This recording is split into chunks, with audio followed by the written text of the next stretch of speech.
হুদ আলাইহিসসালাম কোরআন আল কারীমে উল্লিখিত ২৫ জন নবীর মধ্য থেকে অন্যতম একজন নবী, যিনি সাইয়েদনা নূহ আলাইহিসসালামের ৫টি জেনারেশন পরে আদ জাতির কাছে প্রেরিত হয়েছেন। এবং সাইয়েদনা হুদ আলাইহিসসালামের নামে আল্লাহ তাআলা কালামুল্লাহ মাজিদে কোরআন আল কারীমে একটি সূরাও ডেডিকেট করেছেন, সূরাতু হুদ। এটি কোরআন আল কারীমের ১১ নম্বর সূরা। আল্লাহ তাআলা ইরশাদ করছেন, ওয়া ইলা আদিন আখাহুম হুদা, আমি আদ জাতির কাছে হুদ আলাইহিসসালামকে প্রেরণ করেছিলাম। এই আদ জাতি আহকাফ এলাকায় বসবাস করত, যেটি সূরাতুল আহকাফে আল্লাহ তাআলা আমাদেরকে জানিয়েছেন। আল্লাহ ইরশাদ করছেন, ওয়াযকুর আখা আদিন ইয আনযারা কওমাহু বিল আহকাফ। হে নবী, আপনি কুরাইশদেরকে আদ জাতির কাছে প্রেরিত হুদ আলাইহিস সালামের ঘটনা আপনি তাদেরকে শোনান, যিনি আহকাফবাসীদেরকে সতর্ক করেছিলেন। আহকাফ এলাকায় অবস্থিত আদ জাতির কাছে আল্লাহ তাআলা হেদায়েতের বাণী দিয়ে হুদ আলাইহিস সালামকে প্রেরণ করেছিলেন। এখন আমরা জানার চেষ্টা করব যে এই আহকাফ এলাকাটি কোথায়। এই আহকাফ এলাকাটি বেসিকলি অ্যারাবিয়ান পেনিনসুলার একেবারে সাউদার্ন মোস্ট এলাকাতে পার্টে অবস্থিত, অর্থাৎ একেবারে দক্ষিণাঞ্চলে। আধুনিক যেই ম্যাপ, এই ম্যাপের হিসেবে যদি আমরা বলি, তাহলে ইয়ামানের হাদারামাউত শহর এবং ওমানের মাঝামাঝি একটা এলাকাকে আহকাফ এলাকা বলা হয়, এবং যেটিকে কালামুল্লাহ মাজিদে ইরামও বলা হয়েছে। আধুনিক যারা প্রত্নতত্ত্ববিদ, মডার্ন যারা আর্কিওলজিস্ট, তাদের মতে নিউলি ডিসকভার্ড উবার সিটি বলে একটি সিটি আছে। এই সিটিটাই হচ্ছে বেসিকলি আদ জাতির ক্যাপিটাল ছিল, যেটাকে কোরআনে ইরাম বলা হয়েছে। ইরামা যাতিল ইমাদ। তারা অনেক উঁচু উঁচু প্রাসাদ বানাতো, লাফটি টাওয়ার্স তারা বানাতো তাদের এলাকাতে। সাইয়েদনা হুদ আলাইহিসসালাম তিনি ছিলেন ৫ জন অ্যারাবিয়ান প্রফেটের একজন, অর্থাৎ আরবি ভাষাভাষী ৫ জন ২৫ জন নবীর মধ্য থেকে ৫ জন নবী ছিল যারা অ্যারাবিয়ান প্রফেট ছিলেন, আরবি ভাষায় কথা বলতেন। হুদ আলাইহিসসালাম তার মধ্যে অন্যতম।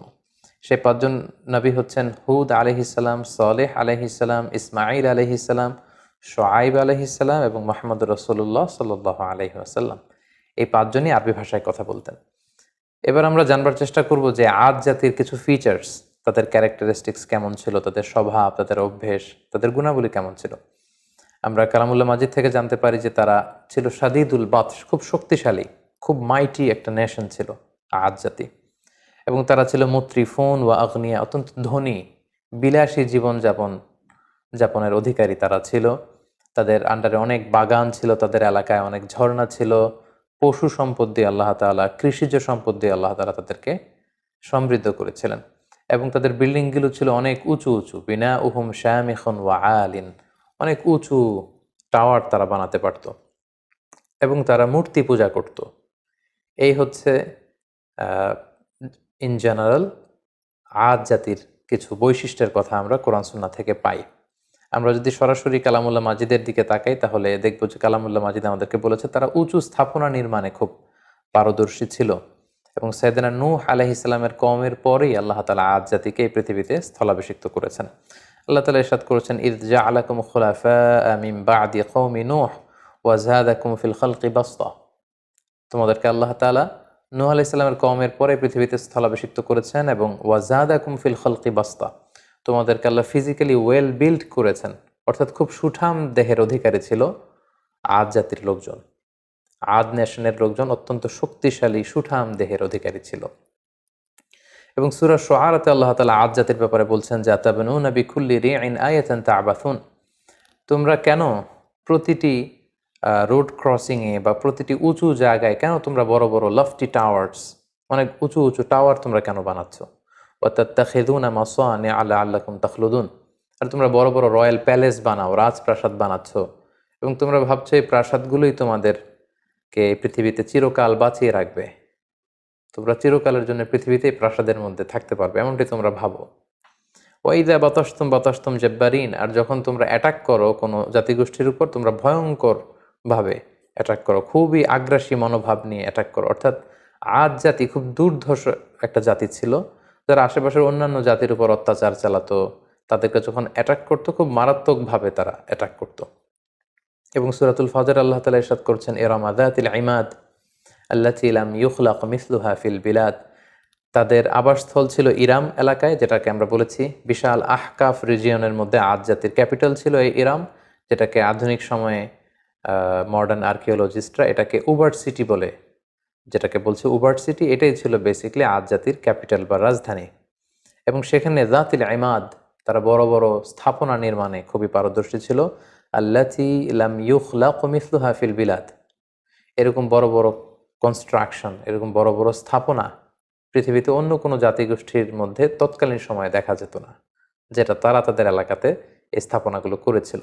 এবং সবচেয়ে বড় ব্যাপার হচ্ছে যে তারা খুব অহমিকা বোধ করতো, অহংকার করত, এটা নিয়ে খুব একটা বোস্টফুল ভাব তাদের মধ্যে ছিল, একটা ইন্টালিজেন্স ছিল, একটা প্রাইড ছিল যে আমরাই সেরা, আমরাই সবচেয়ে বড়, আমাদেরকে শেষ করে দেওয়ার মতো কেউ নেই, যেটা সরাসরি কোরআন কোট করেছে। আল্লাহ তাআলা ইরশাদ করেছেন ফাআম্মা আদুন ফাস্তাকবারু ফিল আরদ, আর আদ জাতি পৃথিবীতে অহংকার প্রদর্শন করেছিল বিগাইরিল হক, অন্যায়ভাবে তারা নিজেদেরকে অনেক বড় বলে মনে করত, বড়ত্বের ঘোষণা দিত খুব বেশি বেশি। ওয়াকালু মান আশাদ্দু মিন্না কুওয়া, আর তারা বলতো আমাদের চাইতে শক্তিশালী আবার কে আছে, we are the mighty nation, আমরা হচ্ছে এই পৃথিবীর মধ্যে সবচাইতে শক্তিশালী জাতি, আমাদেরকে হারিয়ে দিতে পারে, আমাদেরকে ধ্বংস করে দিতে পারে, আমাদেরকে নিশ্চিহ্ন করে দিতে পারে এমন কোনো শক্তি পৃথিবীতে জন্ম নেয়নি। এভাবে তারা বুক ফুলিয়ে অহংকার প্রকাশ করত। আল্লাহ তাআলা বলছেন আওয়ালাম ইয়ারাউ আন্নাল্লাহা আল্লাযী খালাকাহুম হুয়া আশাদ্দু মিনহুম কুওয়া, ওরা কি দেখে না যে আল্লাহ তাআলা তাদেরকে সৃষ্টি করেছে, তিনি তাদের চাইতে অনেক বেশি শক্তিশালী। ওয়া কানু বিআয়াতিনা ইয়াজহাদুন, কিন্তু তারা আমার নিদর্শন থেকে মুখ ফিরিয়ে নেয়, তারা অস্বীকার করে। তাহলে ওভারঅল আদ জাতির ব্যাপারে এই তথ্যগুলো আমরা কালামুল্লাহ মাজিদ থেকে পেয়ে থাকি। তো এই জাতিগোষ্ঠীকে অহংকার ছেড়ে দিয়ে, এই দাম্ভিকতা ছেড়ে দিয়ে, এই বড়ত্ব ছেড়ে দিয়ে তারা যেন তাওহীদের দিকে ফিরে আসে, শিরকের চর্চা ছেড়ে তারা যেন এক আল্লাহর দাসত্বে বা এবাদতের দিকে ফিরে আসে, এজন্য আল্লাহ তাআলা সাইয়েদনা হুদ আলাইহিস সালামকে এই জাতিগোষ্ঠীর হেদায়েতের জন্য তিনি আদ জাতির কাছে প্রেরণ করেছেন। এবং সাইয়েদনা হুদ আলাইহিস সালাম ওনার সর্বোচ্চ টুকুন দিয়ে পুরো জাতিগোষ্ঠীর মাঝে তাওহীদের দাওয়াতকে তিনি পৌঁছে দিয়েছেন। সূরাতুল আরাফ আল্লাহ তাআলা ইরশাদ করছেন ওয়া ইলা আদিন আখাহুম হুদা, আমি আদ জাতির কাছে তাদেরই একজন ভাই, অর্থাৎ তাদেরই একজন লোক হুদকে নবী হিসেবে প্রেরণ করলাম। আমরা জানি যে কালামুল্লাহ মাজিদে প্রতিটি জাতিগোষ্ঠীর ক্ষেত্রে আমরা দেখেছি ভিনদেশী কোনো লোককে আল্লাহ তাআলা নবী হিসেবে অ্যাসাইন করেননি, কখনো করেননি, বরং তাদের গোষ্ঠীর মধ্য থেকে, তাদের নেশনের মধ্য থেকে, তাদের কোনো সাব ট্রাইবের মধ্য থেকে তিনি একজনকে তাদের হেদায়েতের জন্য তিনি সিলেক্ট করেছেন, যিনি তাদেরকে জান্নাতের সুসংবাদ দিবেন, জাহান্নাম থেকে ভীতি প্রদর্শন করবেন। এবং হুদ আলাইহিস সালাম সেটাই করেছেন, তাদের মধ্য থেকেই তিনি নবী হিসেবে এসেছিলেন। এবং সব নবীরা যে তাওহীদের দাওয়াত দিয়েছেন, সাইয়েদনা হুদ আলাইহিস সালাম সেই তাওহীদের দাওয়াতই তার জাতিগোষ্ঠীর কাছে তিনি পেশ করেছেন। তিনি বলেছেন ইয়া কওমি আবুদুল্লাহ মা লাকুম মিন ইলাহিন গায়রু আফালা তাত্তাকুন, হে আমার জাতিগোষ্ঠীর লোকেরা, তোমাদের কি হলো, কেন তোমরা এক আল্লাহকে রেখে দিয়ে এত এত মূর্তির ইবাদত করছো, আফালা তাত্তাকুন, তোমরা কি আল্লাহকে ভয় করবে না? এটা একটা কমন দাওয়াত ছিল সব নবীদের, সব নবীরাই এক আল্লাহর দাস আমাদেরকে বানানোর জন্য পৃথিবীতে এসেছেন। আমরা যেন হাজার হাজার রবকে ছেড়ে দিয়ে, হাজার হাজার মূর্তিকে ছেড়ে দিয়ে, পৌত্তলিকতা ছেড়ে দিয়ে আমরা যেন এক আল্লাহর বান্দায় পরিণত হতে পারি, এটাই ছিল সব নবীদের মিশন এবং ভিশন। পাশাপাশি আমরা জানি যে আদ জাতি খুব শক্তিশালী একটা জাতি ছিল, তাদেরকে আল্লাহ তাআলা অনেক নাজ নেয়ামত দিয়েছেন। তো সাইয়েদনা হুদ আলাইহিস সালাম এই নাজ নেয়ামতের কথা স্মরণ করিয়ে দিয়েও তাদেরকে তাওহীদের দিকে দাওয়াত দিয়েছেন। তিনি বলেছেন ওয়াযকুরু ইয জাআলাকুম খুলাফা মিন বা'দি কওমি নূহ, অর্থাৎ হে আমার জাতিগোষ্ঠী, তোমরা কি দেখছো না যে নূহ আলাইহিস সালামের পরে আল্লাহ তোমাদেরকে পৃথিবীতে সম্মানিত করেছেন। নূহ আলাইহিস সালামের কওমকে আল্লাহ তাআলা মহাপ্লাবন দিয়ে ধ্বংস করেছেন। সো তারা তো তোমাদের অ্যানসেস্টর ছিল, তোমাদের পূর্বপুরুষদের কি ভাগ্যে কি ঘটেছে এটা তো তোমরা দেখেছো। সো এটা দেখেও তোমরা কেন শিক্ষা নিবে না? এবং ওয়াজহাদাকুম ফিল খালকি বাসতা, আল্লাহ তোমাদেরকে সুঠামদেহী করেছেন, শক্তিশালী করেছেন। ফাযকুরু আলা আল্লাহি লাআল্লাকুম তুফলিহুন, ফলে আল্লাহ তাআলা তোমাদেরকে যে নেয়ামত দিয়েছেন এই নেয়ামতগুলোকে তোমরা স্মরণ করো, আল্লাহর নেয়ামতের শুকরিয়া করো।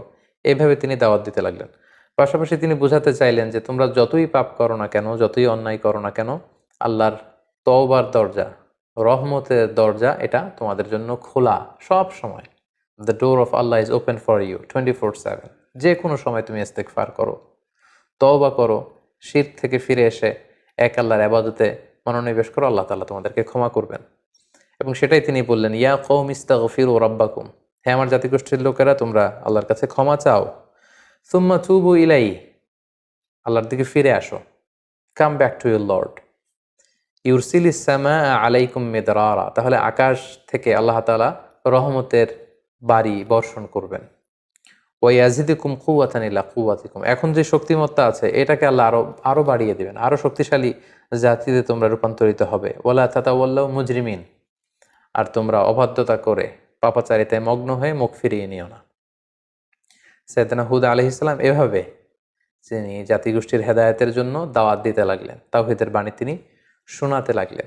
কিন্তু আমরা জানি যে বেশিরভাগ নবী তাদের এলাকাতে খুব বেশি ওয়েলকাম তাদেরকে জানানো হয়নি, বরং তাদের দাওয়াতকে প্রত্যাখ্যান করা হয়েছে। এবং আদ জাতির ক্ষেত্রেও ঠিক এটাই ঘটেছে। তাদের রেসপন্স কেমন ছিল এই দাওয়ার পরে আমরা সেটা যদি দেখি, তাহলে কালামুল্লাহ মাজিদ আমাদেরকে বলছে তাদের রেসপন্স ছিল এরকম, কলু ইয়াহুদু মা জিইতানা বিবাইয়িনা, হে হুদ, তুমি যে নবী কি প্রমাণ আছে, আমাদের তো বিশ্বাস হয় না। ওমা নাহনু বিতারিকি আলিহাতিনা আন কওলিক, তোমার এই কথায় তো আমরা আমাদের বাপ দাদা রেখে যাওয়া মূর্তিগুলোকে ছেড়ে দিতে পারি না। তুমি কি বলতে চাচ্ছ যে আমাদের পূর্বপুরুষরা ভুল করে গিয়েছে? আমরা তো এগুলো ছেড়ে আসতে পারি না। ওমা নাহনু লাকা বিমুমিনিন, তোমার কথায় আমরা বিশ্বাস করি না। তারা আরো বলতো, কলু আজিইতানা লিতাফিকানা আন আলিহাতিনা, হে হুদ, তুমি কি আমাদের ইলাহ বা উপাস্যদের থেকে আমাদের মুখকে ফিরিয়ে নিতে চাচ্ছ, সরিয়ে দিতে চাচ্ছ? আর তুমি বলছো যে আমরা যদি মূর্তির পূজা ছেড়ে না দিই তাহলে আযাব আসবে। ফাআতিনা বিমা তাইদুনা ইন কুনতা মিনাস সাদিকিন, তাহলে আযাব নিয়ে আসো, দেখাও, দেখি তোমার সাধ্যে কতটুকু কুলায়, তুমি কত বড় শক্তিশালী হয়েছো, তোমার আল্লাহর ক্ষমতা কতটুকু আমাদেরকে পারলে দেখাও। তুমি যে আযাবের কথা বলছো সে আযাব আমাদেরকে চাক্ষুষ দেখাও, যদি তুমি সত্যবাদী হয়ে থাকো। এভাবে সাইয়েদনা হুদ আলাইহিস সালামের দাওয়াতি কথাকে, আহ্বানকে তারা প্রত্যাখ্যান করে তুচ্ছ তাচ্ছিল্যের সাথে ওনাকে পুরো আদ জাতি তারা রিজেক্ট করলো। সাইয়েদনা হুদ আলাইহিস সালাম শেষবারের মতো তাদেরকে ওয়ার্নিং করলেন এবং বললেন যে এক আল্লাহর ইবাদত যদি তোমরা মেনে না নাও তাহলে তোমাদের উপর ভয়ঙ্কর শাস্তি আসবে, ভয়ঙ্কর শাস্তি। মেঘমালা দিয়ে, প্রচণ্ড বাতাস দিয়ে আল্লাহ তোমাদেরকে ধ্বংস করে দিবেন। তারা বললেন যে ফাতিনা বিমা তাইদুনা ইন কুনতুম মিনাস সাদিকিন, তাহলে দেখাও, সে শাস্তি যদি আসার হয়ে থাকে তাহলে নিয়ে আসো, দেখি কতটুকু শাস্তি আসতে পারে। অতঃপর আল্লাহ তাআলা সাইয়েদনা হুদ আলাইহিস সালামকে বললেন, এই জাতিগোষ্ঠীর উপর অচিরেই আমি শাস্তি পাঠাবো। আল্লাহ তাআলা ইরশাদ করছেন, ফালাম্মা রাআউহু আরিদান মুস্তাকবিলা আওদিয়াতিহিম ক্বালু হাযা আরিদুম মুমতিরুনা, হঠাৎ দেখা গেল পুরো আদ জাতির ওই এরিয়াতে, দ্য এন্টায়ার ভ্যাসিনিটিতে চারদিকে শুধু মেঘ আর মেঘ, মেঘমালা, একেবারে ক্লাউডি একটা সিচুয়েশন। এবং এরকম মেঘমালা তারা কখনো জমা হতে দেখেনি তাদের আকাশে। এবং সেটা দেখে তারা তো মহা খুশি, কারণ এই মরু এলাকাতে যখন মেঘমালা আকাশে উড়ে বেড়ায় এবং সেগুলো যখন ঘনীভূত হয়, বৃষ্টি হয়, এটা তাদের জন্য kind of mercy and blessings, এটা রহমত। কারণ এতে করে তাদের জমিন উর্বর হবে, এতে করে তাদের পশুগুলোর ওট, তারপর মেষ, ভেড়া, এগুলোর খাবারের যোগান হবে, গাছপালাগুলো সবুজ তৃণলতায় ভরপুর হয়ে যাবে পুরো এলাকা। তারা এই মেঘমালা দেখে মহা খুশি। তারা এই মেঘমালা দেখে সবাই আনন্দ উৎসবের জন্য ঘর থেকে বের হয়ে আসলো এবং তারা বললো, হ্যাঁ আর মুমতিরুনা, এটা তো চমৎকার মেঘমালা, এই মেঘ থেকে বৃষ্টি হবে আর রহমের বৃষ্টিতে ভিজবে জমিন, আমাদের পুরো জমিন উর্বর হয়ে উঠবে। আল্লাহ তাআলা বললেন, বাল হুয়া মাস্তাআজালতুম বিহ, এটা রহমতের বৃষ্টি নয়, তোমরা যে আযাব চেয়েছিলে যে হে হুদ তুমি পারলে নিয়ে আসো, দেখাও, এটা সে আযাবের একটা নিশানা। আমি প্রচন্ড বাতাস দিয়ে তোমাদের ধ্বংস করব। রিহুন ফিহা আযাবুন আলিম, অচিরেই এমন বাতাস বইবে যাতে তোমাদের ধ্বংস রয়েছে। ঠিকই সাইয়েদনা হুদ আলাইহিস সালামের যে ওয়ার্নিং পুরো জাতিগোষ্ঠীর জন্য তিনি দিয়েছিলেন যে আল্লাহর ইবাদত যদি তোমরা না করো, মূর্তি পূজা যদি তোমরা না ছাড়ো, এই শিরকের অন্ধকার রাস্তা ছেড়ে তোমরা যদি আলোর পথে না আসো, প্রচন্ড আযাব তোমাদেরকে পাকড়াও করবে। সে আযাব আল্লাহ তাআলা পাঠালেন।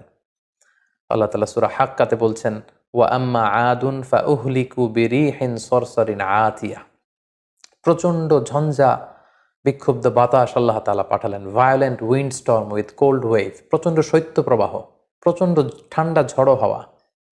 তারা যখন বাইরে বের হয়ে আসলো, প্রচণ্ড গরমের মধ্যে থেকে হঠাৎ করে ওয়েদারটা টার্ন করে ঠান্ডা হতে লাগলো।